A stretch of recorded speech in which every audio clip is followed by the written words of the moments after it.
हाय listeners, आज की कहानी है इश्क और जुनून पर। इश्क जो जुनून के हद को बदल देता है।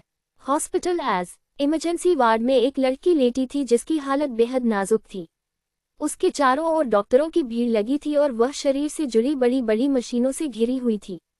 तभी एक डॉक्टर अपने जूनियर से कह रहे थे, इस लड़की की हालत तो पिछले 1 महीने से बिल्कुल ठीक थी, फिर अचानक क्या हुआ? इसकी स्थिति इतनी खराब कैसे हो गई? तुम्हें पता है ना, अगर इसे कुछ भी हुआ तो हम में से कोई नहीं बचेगा। जूनियर ने जवाब दिया, सर ये लड़की पिछले 1 महीने से कोमा में है। ये तो आपको भी अच्छे से पता था कि इसे कभी भी कुछ भी हो सकता है। डॉक्टर भट्ट ने अत्यधिक हताश होते हुए कहा, हाँ मुझे पता है, पर इसकी स्थिति में सुधार आ रहा था। फिर अचानक ऐसा क्या हुआ जो हालत इतनी बिगड़ गई?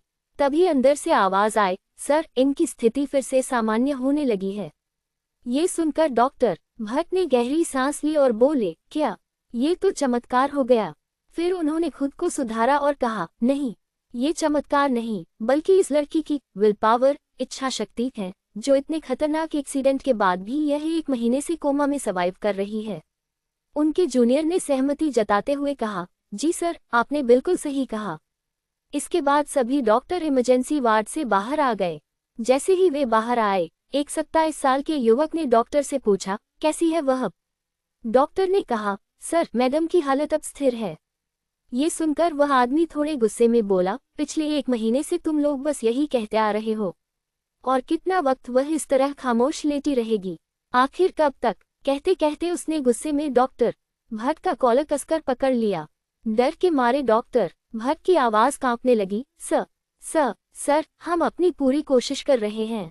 ये सुनकर उस आदमी ने गुस्से में डॉक्टर का गला दबा दिया और दांत पीसते हुए बोला, पिछले 1 महीने से तुम सब बस एक ही रट लगाए बैठे हो, पर मुझे कोई परिणाम नहीं मिल रहा। आखिर क्यों? जवाब दो डॉक्टर भट्ट। डॉक्टर भट्ट की सांसें अटकने लगी थीं। तभी कुछ और डॉक्टरों और एक अन्य लड़के ने उस आदमी के हाथों को डॉक्टर भट्ट के गले से हटाया। गला छूटते ही डॉक्टर भट्ट जोर जोर से खांसने लगे। उस लड़के ने कहा, अभय तू पागल हो गया है क्या? अगर उस डॉक्टर को कुछ हो जाता तो? अभय चिल्लाया, होता है तो होने दो, मुझे मेरी जुगनू बिल्कुल ठीक चाहिए। तू देख रहा है ना, वह मुझसे 1 महीने से बात नहीं कर रही है। वह कुछ नहीं बोल रही है यार, मैं उसे इस हाल में और नहीं देख सकता। मैं पिछले 1 महीने से रोज मर मर कर जी रहा हूँ। दोस्त ने उसे समझाते हुए कहा, खुद को संभाल अभय, अगर तू ही इतना कमजोर पड़ जाएगा तो उसकी हिम्मत कौन बनेगा? इधर वार्ड में 22 साल की एक लड़की इन सभी बातों से बेखबर बेसुध लेटी थी। तभी हमें एक आवाज सुनाई देती है, मैं यहाँ 1 महीने से इसी तरह कोमा में लेटी हूँ।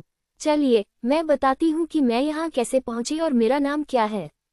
मैं हूँ जागृति ठक्कर, पर मैं यहाँ इस हाल में क्यों हूँ, ये जानने के लिए हमें चलना होगा 8 महीने पहले। मैं अपने घर की लाडली और इकलौती बेटी थी, जिसका फायदा मैंने बखूबी उठाया था। मुझे बड़े नाज नखरों से पाला गया था। मेरे पापा दुनिया के बेस्ट डैड हैं, जैसे सबके होते हैं, ब्रिजेश ठक्कर जो एक लेखक हैं, और मेरी मॉम एक आत्मनिर्भर सुपर नारी ईशानी ठक्कर जो MS टेक्सटाइल्स में डिजाइन डायरेक्टर हैं। और मुझे तो आप जान ही गए होंगे, पर फिर भी एक बार बता देती हूँ, जागृति ठक्कर, निफ्ट बेंगलोर में फैशन डिजाइनिंग की फाइनल ईयर की स्टूडेंट। मेरा सपना है कि मैं भी अपनी मॉम की तरह एक सफल डिजाइनर बनूं। और हाँ, मैं बेंगलोर की ही रहने वाली हूँ। तो चलिए साथ मिलकर जानते हैं मेरी कहानी। Like, subscribe and press the bell icon for further update and comment for next episode. Bye bye cuties. Hi listeners.